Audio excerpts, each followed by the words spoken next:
যারা জুলাই হত্যাকাণ্ড করেছে অবশ্যই বাংলাদেশে তাদের বিচার হবে। আমাকে মাঝে মাঝে বলে নাহিদ আসিফরা বলতো আর কি, যে 18তে যারা আন্দোলন করেছিল তাদের সাথে তাদের একটা পার্থক্য আছে। 18তে যারা আন্দোলন করেছিল তারা জীবনের মায়া ত্যাগ করে আসতে পারে নাই, এবং ওরা ডিটারমাইন্ড ছিল মরে গেলে মরে যাব, রাজপথ ছাড়বো না। এবং এই সাহস তারা আমাদের মতো বৃদ্ধ মানুষদের মনে সঞ্চারিত করতে পেরেছিল। এরকম একটা বিদ্রোহী জাতি, এরকম একটা অপরাজেয় জাতি, তার জন্য তো সবচেয়ে বেশি রেলিভেন্ট নজরুলের হওয়ার কথা, সকল চর্চার মধ্যে উনার উপস্থিত থাকার কথা। আমি মাহমুদ ভাইয়ের কথা একটু বলবো। আমার কাছে মনে হয় যে উনি আমার সামনে একজন জীবন্ত নজরুল। আমি আপনাদের অনেস্টলি বলি, আমাকে আমার নিজের সাহস এবং দেশপ্রেম নিয়ে আমার একটু আত্মতৃপ্তি আছে, কিন্তু আমি যখন মাহমুদ ভাইয়ের দিকে তাকাই, আমাকে যদি কেউ জিজ্ঞেস করে মাহমুদ ভাইকে আমার চেয়ে সাহসী, আমি বলবো অবশ্যই সাহসী। মাহমুদ ভাইকে আমার চেয়ে বেশি দেশপ্রেমিক অন্য কারো নাম বলে আমি সন্দেহ করতাম, কিন্তু মাহমুদ ভাইয়ের নাম যদি কেউ বলে আমি সন্দেহ করব না। এবং আমরা সেই শাহবাগের দুঃসহ দিনগুলোতে, আপনাদের একটু মনে করিয়ে দিই, আমার রুমে আগুন দেওয়া হয়েছিল, 16 থেকে 20টা ব্যানার টাঙিয়ে দেওয়া হয়েছিল যে আমাকে ঢাকা বিশ্ববিদ্যালয় থেকে বহিষ্কার করা হবে।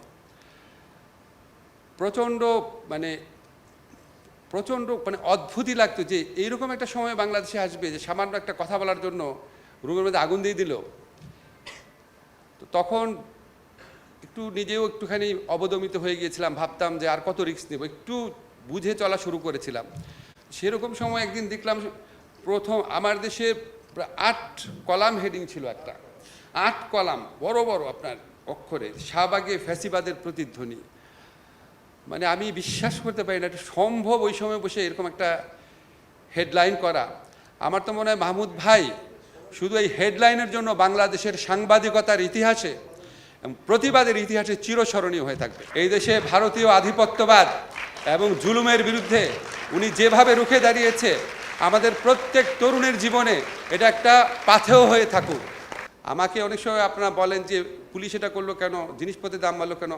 আমি আইনমন্ত্রী, আমার দায়িত্ব হচ্ছে একটা সুবিচার নিশ্চিত করা। সেটা করতে পারি নাকি দেখেন।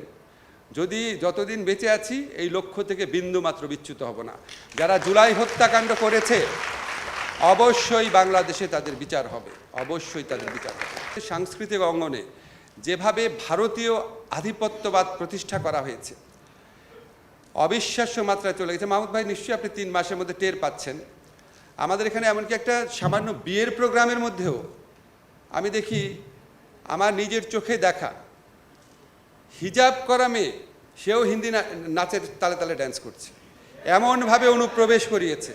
ভারত বাংলাদেশে কোনো জিনিস ফ্রি দেয় না, এতগুলো টিভি কেন ফ্রি দিয়েছে? এই সামান্য প্রশ্ন আমরা করতে ভুলে গিয়েছিলাম।